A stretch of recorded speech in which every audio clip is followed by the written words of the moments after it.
diversificar não é a melhor saída. Isso mesmo, algumas pessoas são contra a diversificação e eu vou te falar no vídeo de hoje um pouco mais sobre isso.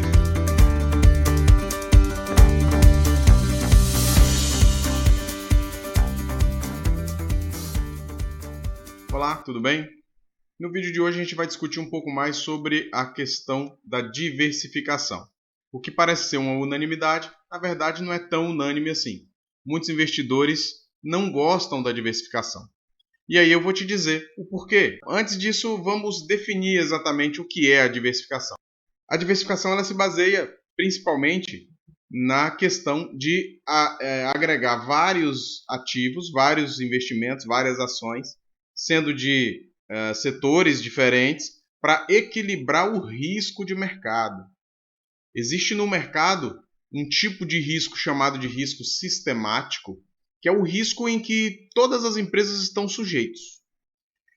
Se a gente observar o momento do início da pandemia, né, quando começaram as mortes, quando começaram a fechar o comércio e tudo mais, vocês vão ver que todas as empresas do nosso IBOV, o índice da Bolsa Brasileira, sofreram em percentuais diferentes, mas de igual forma significativa uma queda muito grande por conta do medo que se instaurou na população de modo geral e isso afetou os negócios, afetou o mercado.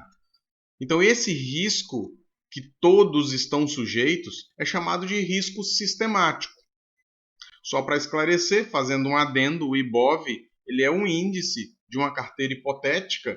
Essa carteira hipotética ela serve como referência para as demais ações.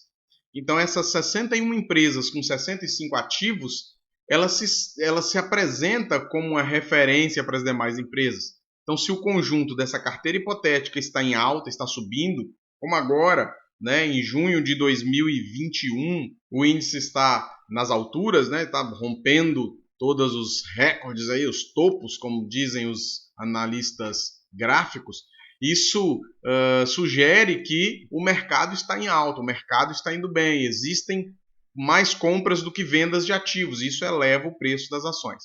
Só que a gente tem um outro tipo de risco, que é o chamado risco não sistemático, que é o risco específico de cada papel. Então, cada tipo de empresa tem os seus próprios problemas a enfrentar, tem as suas próprias condições de negociação, e isso acaba influenciando o valor dessas suas ações. Um exemplo, em fevereiro de 2021, houve uma notícia que o presidente da República iria alterar a presidência da Petrobras.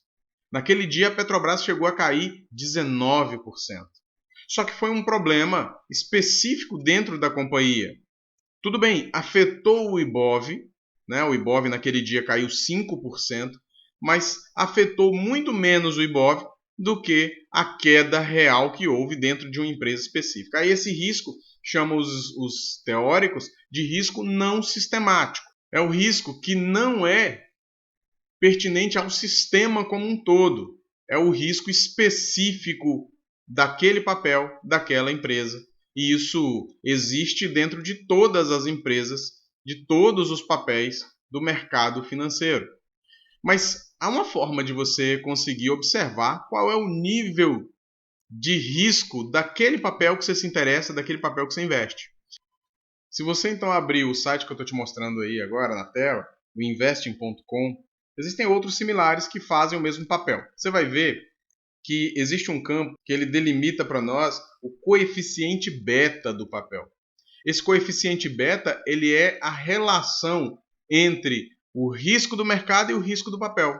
É o quanto essa empresa ou esse papel ele é afetado pelas implicações do risco sistemático. Então, quanto menor é esse coeficiente beta, menor é a ação do risco sistemático sobre esse papel. E aí, se você pretende, por exemplo, montar uma carteira que vai ser mais segura, você vai dar importância para os papéis que têm um coeficiente beta menor. É claro que você vai olhar outros fatores também, mas esse é o que vai te dizer que essa carteira vai ser um pouco mais estável. Em contrapartida, As ações que têm um beta mais alto, elas sofrem mais na queda, mas elas ganham mais nos momentos de expansão do mercado.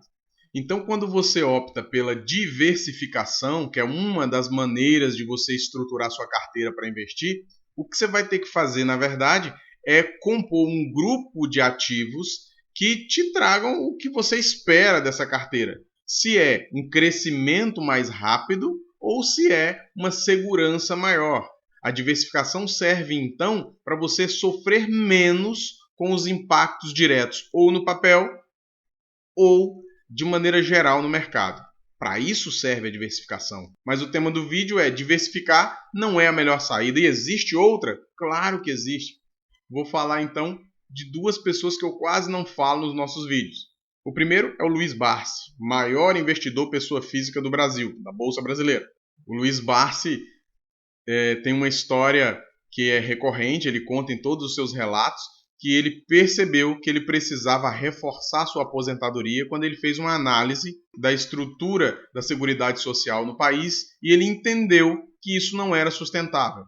Então a ideia dele foi comprar boas ações a preços bons e gerar muito dinheiro de dividendo. Então a ideia do Barsi se baseia em um elevado número de ações de boas empresas. Então ele concentra o seu investimento. Então, o outro lado da moeda da diversificação é a concentração de recursos. E o Barsi é alguém que faz isso. O outro investidor, que eu também quase não falo nos nossos vídeos, é o Warren Buffett. Ele também preconizava, desde lá do passado, quando ele começou a lidar como profissional no mercado financeiro, a ideia de concentrar o investimento para gerar mais retorno. Isso ele ainda não abandonou até hoje, apesar de ter vários investimentos com a sua empresa Berkshire Hathaway. O Warren Buffett, ele tinha uma técnica e que ele abandonou ao longo dos anos, que era de comprar empresas não muito boas, empresas ruins, a preços muito baratos. Ou seja, o que ele fazia? Ele avaliava o valor da ação daquela empresa e ele descobria que, porque a empresa ia mal, o valor da ação estava muito baixo no mercado. Tão baixo que era mais baixo do que o seu valor patrimonial. Ou seja, se ele comprasse muitas ações daquela empresa, se aquela empresa viesse a falir, ele receberia mais com o patrimônio da empresa do que as ações valiam. Se aquela empresa se recuperasse e voltasse a gerar lucros e despontasse no mercado, ele conseguiria vender as ações com um ágio muito maior do que aquilo que ele comprou. Então, das duas formas, ele acabava ganhando. E ele ficava em busca dessas empresas. E ele chamava da técnica de bituca do charuto. Um tempo depois, ele mudou um pouco a sua forma de investir. E ele passou a investir em boas empresas a bons preços. E aí é que nasceu a ideia do investidor de longo prazo. É comprar boas ações de boas empresas a bons preços, na expectativa de uma boa valorização, e aí é esperar para o seu dinheiro render. Ora, para fazer isso eu preciso avaliar os fundamentos dessa empresa. Então eu preciso ver se a empresa tem uma receita corrente em crescimento. Eu preciso ver se o lucro dessa empresa cresce a cada período.